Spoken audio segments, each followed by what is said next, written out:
Hello friends, क्या हाल है आपके। मस्ती आ रही है, मौज आ रही है। यूपीएसआई 2021 में सिलेक्टेड जितने भी कैंडिडेट हैं, यानी आप सभी लोग दरोगा, एक मुस्कुराहट आ रही है चेहरे पे, देख रहे हैं हम तुमको। तो आपको बहुत बहुत शुभकामनाएं देते हैं हम लोग। ठीक है, मैं पर्सनल आपको शुभकामनाएं देता हूँ। आप लोग ट्रेनिंग पे जाने की तैयारी में होंगे, मैं भी जाने की तैयारी में हूँ भाई, फुल जालौन ट्रेनिंग करने जाऊँगा मैं। जॉइनिंग लेटर मेरा आ गया, मैं अभी इस वीडियो में आपको दिखा दूँगा। 12 मार्च की शाम तक हमको पहुंचना होगा जालौन में। इस वीडियो में हम जानेंगे कि हमको क्या क्या साथ लेके जाना है, डॉक्यूमेंट, इंपॉर्टेंट डॉक्यूमेंट्स क्या रहेंगे, ये जानेंगे। और थोड़ा नॉर्मली होके, एकदम से कंफर्टेबल होके मेरी वीडियो में रहिए, क्योंकि मैं आपको एकदम से ऐसे जैसे कि मैं मिल रहा हूँ ऐसा फील कराना चाहता हूँ। ठीक है, तो अभी हम जॉइनिंग लेटर पे जाएंगे, फिर हम देखेंगे कि कोई प्रमाण पत्र, जो मुख्य प्रमाण पत्र हैं उनको लेके जाएंगे। वैक्सीनेशन सर्टिफिकेट हो गया ये, और कोविड टेस्ट हो गया ये, और क्या क्या लेके जाना होगा जो इंपॉर्टेंट है, और क्या लेके ना जाएं, फालतू की चीज़ें ना लेके जाएं, ये भी हम इस वीडियो में जानेंगे। ठीक है, मैं क्या लेके जा रहा हूँ पर्सनली वो मैं आपको बताऊंगा। ठीक है, और नन ऑब्जेक्शन सर्टिफिकेट, अनापत्ति प्रमाण पत्र, वो कैसा होता है ये भी मैं वीडियो में दिखाऊंगा आपको, है ना। और रिज़ाइन देने का प्रोसीजर के बारे में बात करेंगे हम, अगर आप पहले सेलेक्टेड हैं तो। ठीक है, उसके लिए क्या करना पड़ेगा। तो चलो मैं आपको अनापत्ति प्रमाण पत्र दिखाता हूँ और अपना जॉइनिंग लेटर दिखाता हूँ, है ना। तो फिलहाल फाइनली हमारा जॉइनिंग लेटर आ ही गया है। चलो चलते हैं, जॉइनिंग लेटर देखते हैं और अनापत्ति प्रमाण पत्र देखते हैं, है ना। फिर हम बात करेंगे कि हमें कौन कौन से प्रमाण पत्र लेके ट्रेनिंग सेंटर पर जाना होगा। ओके, और रिजाइन प्रोसीजर क्या रहेगा उससे संबंधित भी बात करेंगे। ओके, चलें आगे, नेक्स्ट चलते हैं। हेलो फ्रेंड्स, तो ये है मेरा जॉइनिंग लेटर, थाने के माध्यम से आया था। ठीक है, थोड़ा सा स्क्रॉल करके दिखा देता हूँ। चलो देख लीजिए, यही मेरा डॉक्यूमेंट्री नेम है। ठीक है, कासगंज डिस्ट्रिक्ट से मैं बिलोंग कर रहा हूँ। ओके, मैं जालौन ट्रेनिंग करने जाऊँगा। अब हम देखते हैं अनापत्ति प्रमाण पत्र जो है उसके बारे में। यह है अनापत्ति प्रमाण पत्र। मैंने इसमें जो इस जनपद में नियुक्त आरक्षी, उसका पर्सनल पीएनओ नंबर है और नाम है, उसको मैंने छुपा के रखा है। इसमें लिखा हुआ नियुक्ति स्थान रिजर्व पुलिस लाइन जनपद हरदोई द्वारा प्रार्थना पत्र प्रस्तुत करते हुए उत्तर प्रदेश पुलिस में उप निरीक्षक नागरिक पुलिस के पद पर चयन होने के फलस्वरूप अनापत्ति प्रमाण पत्र प्रदान किए जाने का अनुरोध किया गया है। अतः आरक्षी ये नियुक्ति स्थान रिजर्व पुलिस लाइन जनपद हरदोई द्वारा प्रस्तुत किए गए प्रार्थना पत्र के आधार पर सहानुभूतिपूर्वक विचार करते हुए उप निरीक्षक नागरिक पुलिस के पद पर चयन होने के फलस्वरूप अनापत्ति प्रमाण पत्र प्रदान किया जाता है। तो ये पुलिस अधीक्षक हरदोई साहब के साइन हैं, और इस तरीके से ये अनापत्ति प्रमाण पत्र बना है। ये प्रमाण पत्र होना ज़रूरी है। हाँ, आपके पास परमिशन होंगी, जैसे कि मेरे पास परमिशन है। एग्ज़ाम जब हमने दिया तो उसकी परमिशन ली थी हमने, तो वो भी परमिशन मेरे पास है, विभागीय परमिशन। ठीक है, और प्रारूप 4 भी है मेरे पास, लेकिन उसके बाद भी अनापत्ति प्रमाण पत्र बनवाना पड़ेगा, जिससे कि आप टेक्निकली रिजाइन दे सकें, है ना। 2 साल के अंदर हम फिर से वापस अपनी जगह पे आ सकें, अपनी पोस्टिंग, अपनी ड्यूटी पर आ सकें, अगर कोई दिक्कत आती है फ्यूचर में तो। इसीलिए अनापत्ति या नन ऑब्जेक्शन सर्टिफिकेट ये होता है ऐसा। ठीक है, अब हम बात करेंगे, हम वापस आते हैं और बात करते हैं कि हमको क्या क्या लेके जाना है ट्रेनिंग में। तो अब हम बात करते हैं कि हमको ट्रेनिंग सेंटर पे जाना है ट्रेनिंग के लिए, तो क्या क्या लेके जाना है। ठीक है, नियुक्ति पत्र तो लेके ही जाएंगे, है ना। एक आधार कार्ड लेके जाएंगे, एक अन्य आईडी भी लेके जाएंगे, जैसे पैन कार्ड हो गया, ड्राइवर लाइसेंस हो गया, ऐसी चीज़ कोई एक अन्य प्रमाण पत्र भी लेके जाएंगे, है ना। डबल आईडी वेरिफिकेशन टाइप, वैसे एक आधार कार्ड हो गया, एक और आईडी लेके जाएंगे। नियुक्ति पत्र तो लेके ही जाएंगे, और कम से कम 6 पासपोर्ट साइज़ की फ़ोटो लेके भी जाएंगे, कम से कम है। ठीक है, और अपने जो मेन प्रमाण पत्र है, मुख्य प्रमाण पत्र, यानी कि मार्कशीट वगैरह हो गई, तो सभी डॉक्यूमेंट ओरिजिनल्स लेके जाएंगे हम, और उनकी कॉपी भी लेके जाएंगे। ठीक है, 2-2 कॉपी कम से कम लेके जाएंगे। तो ये हो गया।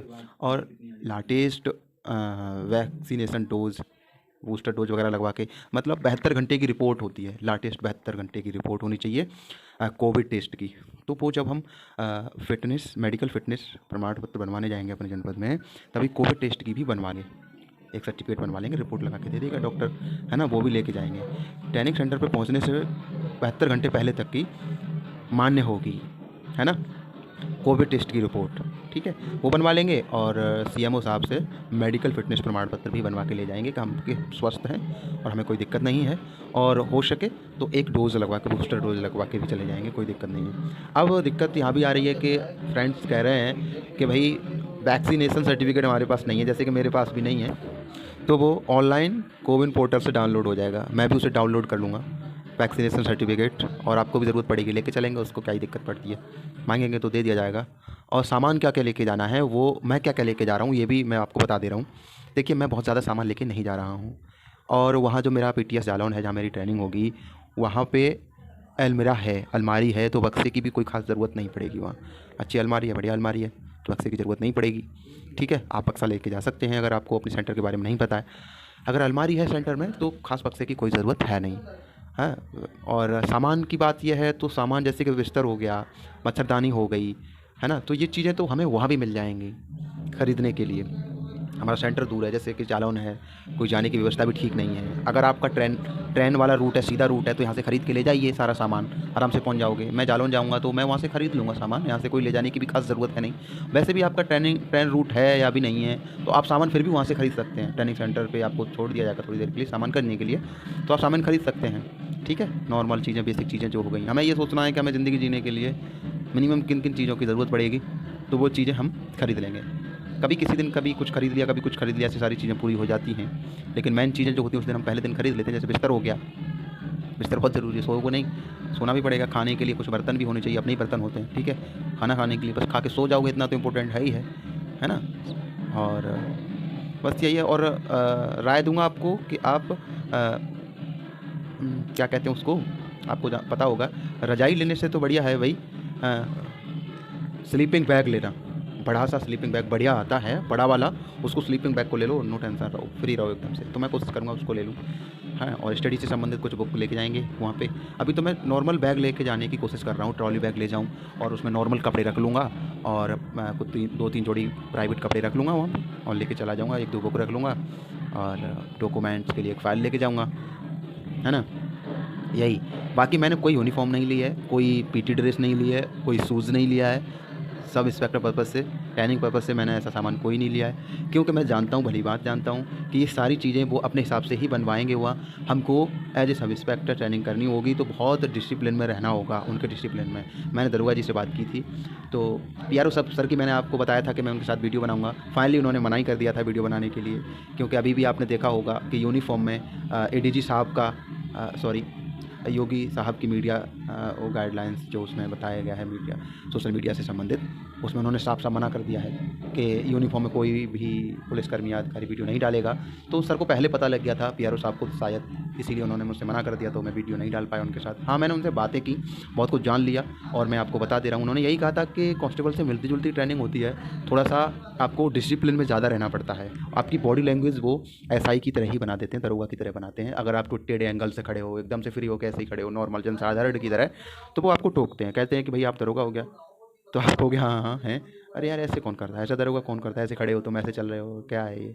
उनके डिसिप्लिन में हमको रहना पड़ता है, बता रहे थे वो। और थोड़ा सा रिटर्न पे ध्यान देना पड़ता है, ना पढ़ाई वाला काम है वो, रिटर्न पे थोड़ा ध्यान देना पड़ता है, क्योंकि आपके फील्ड में रिटर्न से संबंधित चीज़ें बहुत काम आएंगी। रिटर्न में जो आपने पढ़ा है रिटर्न देने के लिए, वो चीज़ें बहुत काम आएंगी। साइबर क्राइम से संबंधित ज़्यादा ध्यान देते रहना, ये चीज़ें उन्होंने बताई थी। तो मैं तो लेके जाऊँगा बस यही भाई, एक बैग लेके चला जाऊँगा, ट्रॉली बैग हो गया, कपड़े उसमें प्राइवेट कुछ, और एक डॉक्यूमेंट फाइल लेके चला जाऊँगा। 6,000 रुपये मैं एडवांस लेके चला जाऊँगा, क्योंकि हम पैसे देंगे तभी कुछ खाने के लिए बनेगा वहाँ। CMO साहब से मेडिकल फिटनेस प्रमाण पत्र बनवा लेंगे, ये हो गया। हाँ, रिज़ाइन का प्रोसीजर जो है, तो वो रिज़ाइन का प्रोसीजर टेक्निकली रिज़ाइन होगा हमारा, 2 साल तक के लिए वो वैलिड रहेगा, है ना। और अभी भी हमारी जो नियुक्ति पत्र मिला है, हमारी ट्रेनिंग जो होगी, वो नियुक्ति पत्र में भी हमारी अस्थायी पोस्टिंग होती है। मैंने आपको पहले भी एक वीडियो में बताया था कि हम जब ट्रेनिंग कर लेंगे, ट्रेनिंग करने के बाद हमारी पोस्टिंग होगी, तो कम से कम 2 साल हम वर्क कर लेंगे फील्ड में। क्या कहते हैं उसे, व्यवहारिक प्रशिक्षण कहते हैं, क्या कहते हैं, एज ए व्यवहारिक प्रशिक्षण 2 साल तक हम कर लेंगे, तब हमारी स्थायी पोस्टिंग होगी, तब तक हम स्थायी रहेंगे। तो ये चीज़ें सारी हो ही गई हैं। तो बिस्तर ऐसी मेन चीज़, जो भारी चीज़ें हैं, तो यहाँ से ले जाने की कोई ज़रूरत है नहीं, वहीं खरीद लेंगे, ठीक है। अब रिजाइन से संबंधित प्रोसीजर मैं आपको बात करके बता दूंगा, बड़े बाबू हैं उनसे बात करके बताएंगे, पूछ के क्या क्या करना होगा, कितने दिन पहले हमको रिजाइन देना होगा।